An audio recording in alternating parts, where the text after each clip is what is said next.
मान्यता के मुताबिक प्रभु श्री राम ने अपने भक्त हनुमान को अयोध्या सौंप दी थी, इसलिए हनुमान जी को अयोध्या का राजा भी कहा जाता है। मान्यता के मुताबिक जब भगवान राम हनुमान जी समेत लंका विजय करने के बाद अयोध्या आए थे, तब से ही हनुमान जी यहाँ एक गुफा में रहने लगे थे और राम जन्मभूमि और रामकोट की रक्षा करते थे। यहाँ पर लंका से जीत के बाद लाए गए निशान भी रखे गए हैं। हनुमानगढ़ी मंदिर में खास हनुमान का निशान भी है, जो करीब 4 मीटर चौड़ा और 8 मीटर लंबा ध्वज है। मान्यता है हर पूजा से पहले करीब 200 लोग इसे पकड़कर जन्मभूमि स्थल ले जाते हैं, जहां सबसे पहले इनकी पूजा की जाती है। आप राम जन्मभूमि के इस मुख्य द्वार पे हनुमान जी महाराज का दुर्ग है और हनुमान जी महाराज यहाँ राजा के रूप में विराजमान। आपने देखा होगा हजारों राम भक्त दर्शन पूजन कर रहे हैं। नित्य प्रतिदिन लाखों राम भक्त दर्शन और पूजन करते हैं। उनकी सारी मनोकामना श्री हनुमान जी महाराज पूर्ण करते हैं।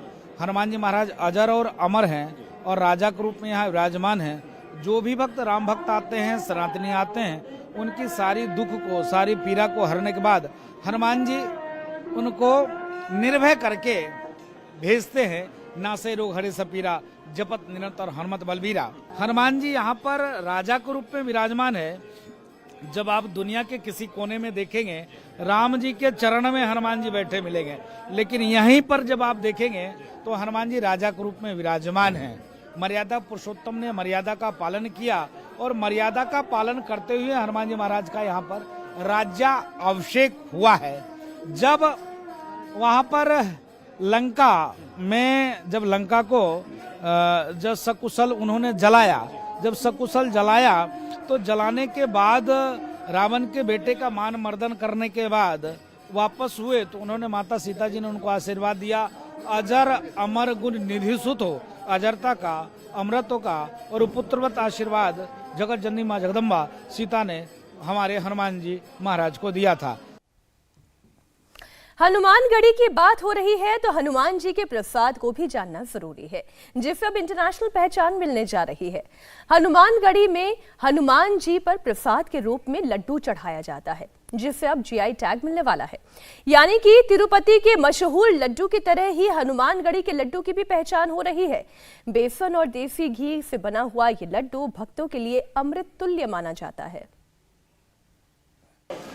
अयोध्या में हनुमानगढ़ी में चढ़ने वाला बेसन का लड्डू अब ज्योग्राफिकल इंडिकेशन के तौर पर आगे बढ़ चुका है, यानी कि जीआई टैग हो रहा है और अयोध्या में इस बेसन के लड्डू को सरकार एक नई पहचान देने जा रही है। हम इस समय अयोध्या में हनुमानगढ़ी पर मौजूद हैं। हनुमानगढ़ी पर आप देखिए कि जितनी भी दुकानों पर आप जाएंगे, बेसन का लड्डू जो आपको मिलेगा वो इसी प्रकार का मिलेगा, जो कि आमतौर पर आपको दूसरी जगहों पर नहीं मिलता है। आगरे की पेठे की बात कर लें, मथुरा का पेड़े की बात कर लिया जाए और बेसन के लड्डू अगर अयोध्या में आप आइए हनुमानगढ़ी पे तो निश्चित तौर पर ये आपको एक अलग ही जायका देता है। भैया आपको जानकारी हुई अयोध्या के लड्डू, हनुमानगढ़ी के लड्डू अब जीआई टैग होने जा रहे हैं? जी, हनुमानगढ़ी का लड्डू, बेसन का लड्डू बहुत मशहूर है। हनुमान जी यहाँ पर लड्डू का ही भोग लगाते हैं, लड्डू ही खाते हैं।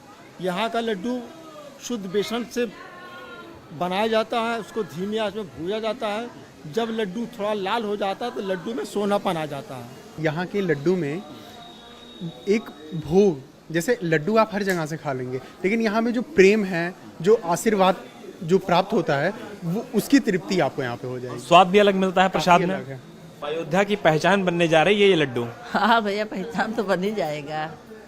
बहुत विदेशों आएंगे, हम सब तो कहा मतलब यही कह रहा है। आप लोग? हाँ भैया, खुश हैं हम सब। तो लोग आते हैं, बड़ी संख्या में आते हैं, लेकिन जो अयोध्या में हनुमानगढ़ी के लड्डू का महत्व है, यही वजह है कि जीआई टैग होने जा रहा है इन लड्डुओं का और पहचान होगी। किसी भी जीआई टैग से अगर किसी वस्तु को जोड़ा जाता है, किसी प्रोडक्ट को जोड़ा जाता है, तो उससे उस शहर की, उस जगह की पहचान होती है और अब यही पहचान होने जा रही है अयोध्या के इन लड्डुओं के जरिए।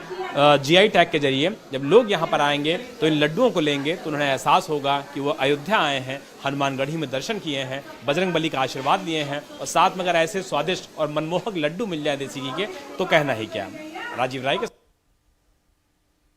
अयोध्या में हनुमानगढ़ी पर माथा टेकने के बाद ही रामलला का दर्शन किया जा सकता है और रामलला बहुत जल्द अपने गर्भगृह में विराजमान होने जा रहे हैं। अयोध्या में जो दिव्य और अलौकिक राम मंदिर बन रहा है, 12 दिन बाद वहां रामलला की प्राण प्रतिष्ठा की जाएगी। इसके लिए दुनिया भर की पवित्र नदियों से जल लाया जा रहा है। उत्तराखंड बागेश्वर से भी पवित्र सरयू का जल लाया गया है। अयोध्या में जैसे जैसे प्राण प्रतिष्ठा का कार्यक्रम नजदीक आता जा रहा है, बहुत सारी वस्तुएं, चीजें महत्वपूर्ण जगहों से अयोध्या धाम पहुंच रही हैं। हम इस समय कारसेवकपुरम में मौजूद हैं और यहां पर आप देखिए कि सरयू मैया का जो पवित्र जल है वो बागेश्वर उत्तराखंड से अयोध्या धाम पहुंच चुका है और सबकी ये इच्छा है कि इस पवित्र जल से जो प्राण प्रतिष्ठा की पूजा हो वो पूजा किया जाए। ये सरयू उद्गम स्थल है जहाँ सरयू माता का उद्गम है।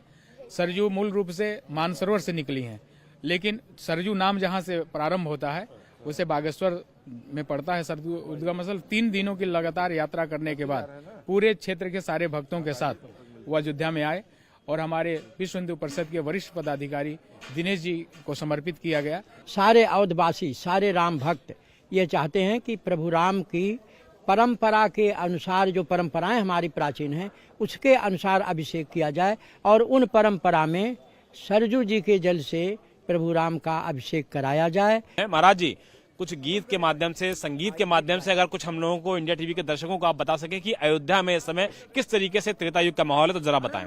जी हो बिरजी हैं भवनवा माँ, राम जी हमारे बिरजी हैं भवनवा माँ, राम जी हमारे बिरजी हैं भवनवा माँ। गलियन गलियन अयोध्या सजी है, गलियन गलियन अयोध्या सजी है, अयोध्या सजी, हाँ अयोध्या सजी है। सरयू के तीर देखो, सरयू के तीर देखो, होत जयकार, बिरज हैं भवनवा माँ, राम जी हमार बिरज हैं भवनवा माँ।